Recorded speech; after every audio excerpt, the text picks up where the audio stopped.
나토 정상회의로 스페인을 방문 중인 한미일 정상들이 4년 9개월 만에 회담했습니다.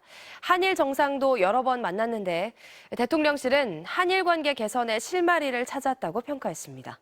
스페인 마드리드에서 신수아 기자입니다.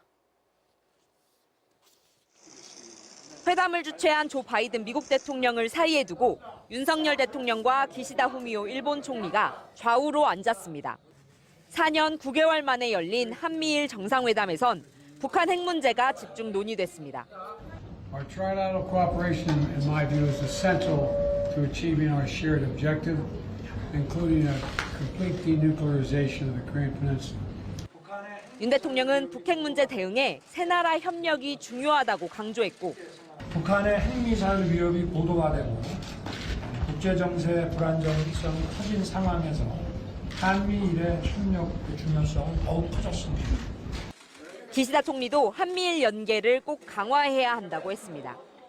한일 정상은 전날 만찬장에서도 만나 관계 개선을 위해 노력하자는 말을 주고받았는데 윤 대통령은 기시다 총리가 양국 관계를 발전시킬 파트너가 될 수 있다고 확신했다고 말했습니다. 이를 두고 대통령실 고위 관계자는 한일 관계가 바텀업이 아닌 톱다운, 그러니까 정상 간 결단을 통해 개선될 분위기가 만들어졌다고 전했습니다. 일단 한일 정상은 고도화된 북핵 위협에 함께 대응하고 관계 개선을 위해 노력하자는 의지를 확인했습니다.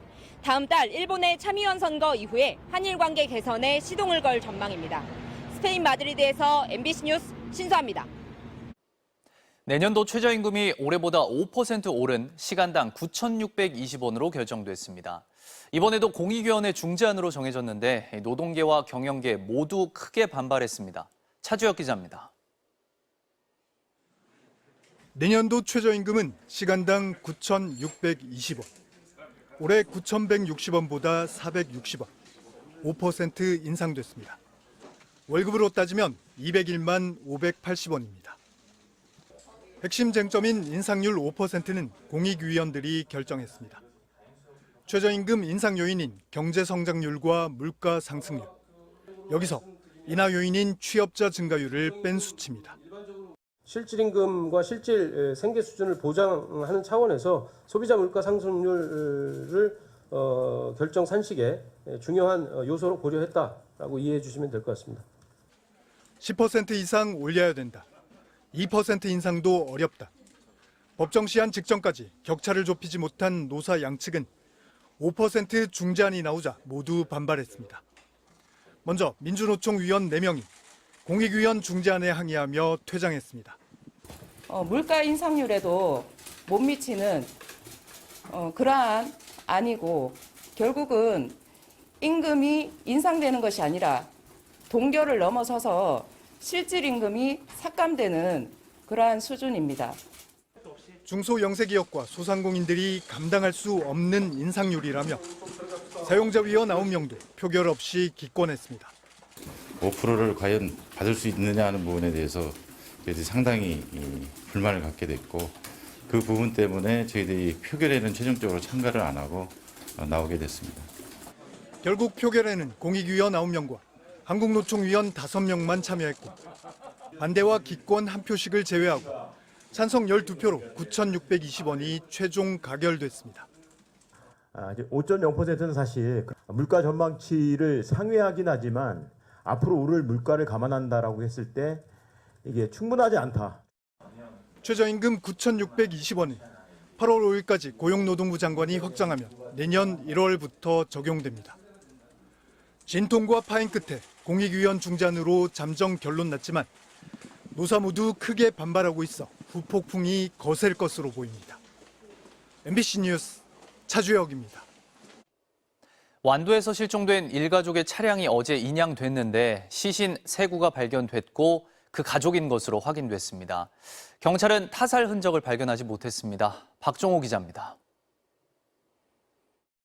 크레인에 매달린 승용차가 뒤집힌 채 물 위로 모습을 드러냅니다. 실종된 조양 일가족의 차량입니다. 차량 내부에서는 시신 3구가 발견됐습니다. 아빠로 추정되는 분은 운전석에 이렇게 엎드려져 있고요.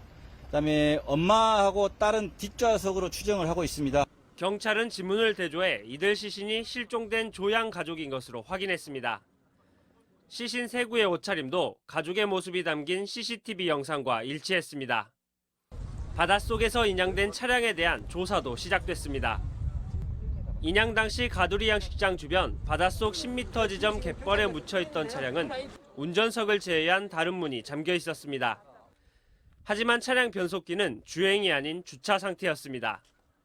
인양된 차량에 대해서도 국과서에 감정 의뢰를 해서 교통사고의 흔적이 있는지 차량에 고장이 있었는지 여부 등에 대해서도 이렇게 명백히 확인할 계획입니다.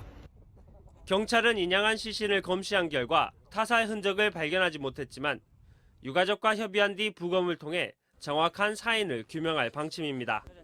MBC 뉴스 박종호입니다. 제가 나와 있는 상암문화광장은 아까 전까지 우산을 뚫을 듯 강한 비가 내렸는데요. 지금은 비교적 빗줄기가 약해졌습니다. 하지만 안심할 수는 없겠습니다. 현재 서울에는 호우경보가 내려진 가운데 오늘 아침까지 수도권을 중심으로는 강한 장맛비가 이어질 걸로 보여서요. 출근길 교통불편은 물론 비 피해까지 우려되고 있습니다. 현재 강한 비가 내리는 곳은 바로 중부지방입니다. 특히 붉게 보이는 폭우구름이 머무는 서울 등 수도권 지역은 시간당 10에서 40mm 안팎의 매우 강한 비가 내리고 있습니다. 오늘 오전 6시를 기해서 인천 등지로도 호우경보가 내려지면서 수도권은 모두 호우경보가 발효 중이고요. 강원 영서와 충북 북부로는 호우주의보가 내려져 있습니다. 오늘 아침까지 이들 지역으로는 시간당 50에서 100mm 안팎의 매우 강한 비가 퍼붓겠습니다. 지금까지 충남 서산에는 288mm 안팎에 달하는 매우 많은 비가 내렸고요. 서울 관악구에도 160mm 안팎의 강수량이 누적됐습니다. 비구름은 오늘 아침까지 힘을 쓰다가 낮 동안 약화되겠습니다. 하지만 밤에 또다시 강한 비를 쏟아내겠습니다. 앞으로 수도권과 강원 내륙 산지에 200mm 이상, 충청 북부에 50에서 150mm 안팎의 호우가 쏟아지겠습니다. 주말 동안 장맛비는 잠시 쉬어갈 것으로 보이지만요. 30도 안팎의 무더운 날씨가 나타나겠습니다. 지금까지 상암문화광장에서 날씨였습니다.